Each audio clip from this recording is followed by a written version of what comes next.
Let's have a look behind the numbers now with a senior economist. Joining us now live is Deutsche Bank's Gilles Moec from his company's London headquarters. Gilles, good morning. Thanks very much for joining us. I mean, you can't fault it. I mean, Spain was a tad less than estimates, but Germany and France, a strong set of numbers. What do you take away, Gilles, from today's GDP data? Well, it's strong. It's certainly strong. It's stronger than we expected. At the same time, don't want to be party popper, but we have to remember that what we're doing here is that we are looking backwards. We knew that spring was good. We didn't know how good it was, but the latest data coming from Q3 point to something which is still good, but certainly not as spectacular.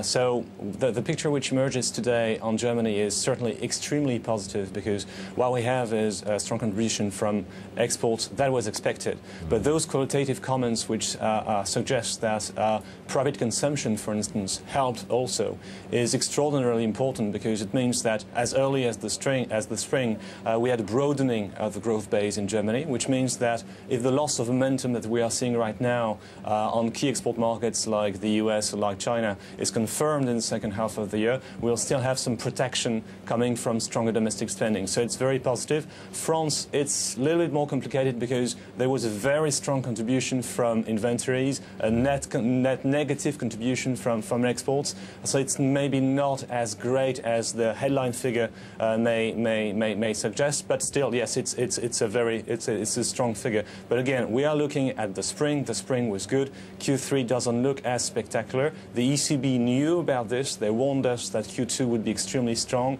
that Q3 would be good, but they still believe that it's going to be a choppy environment, and we still also believe that it's going to be a choppy environment. We've already had one economist today, Gilles, who said that the Eurozone might even contract in the fourth quarter.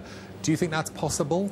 What we have in mind, actually, at this stage, we'll have to go through all the figures after what we've had this morning. But what we have in mind is for only marginal growth in the Eurozone as a whole by the end of this year, beginning of next year. There's something which is looming we all know about. It's the fiscal consolidation. Yeah. We know it's not going to be major in Germany, for instance. They don't need to get into any kind of drastic fiscal retrenchment. But in some other countries, it will have to be drastic, and it will have, at least transitorily, a negative impact on growth. What does this mean for the ECB? We had our economics editor, David Tweed, just talk about it, Gilles, saying that the different levels of growth across Europe make their job more interesting. What do they do from here? It's true that it's going to be extraordinarily complicated for them looking ahead.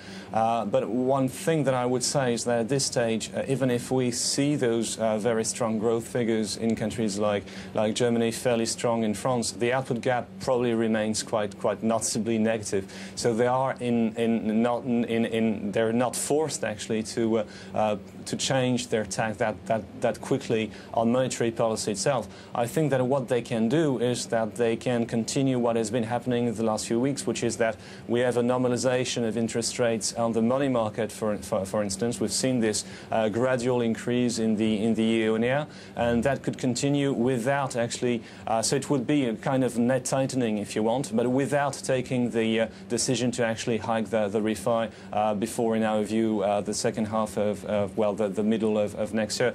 Again, they knew about this very strong Q2. They warned us of that. When you look at credit origination, for instance, in the Eurozone, it's still pretty slow. So there is no sense at this stage that things really are out of control and would need monetary policy to change drastically. Gilles, thanks a lot. Have a good weekend. Gilles Moec, there, economist at Deutsche Bank.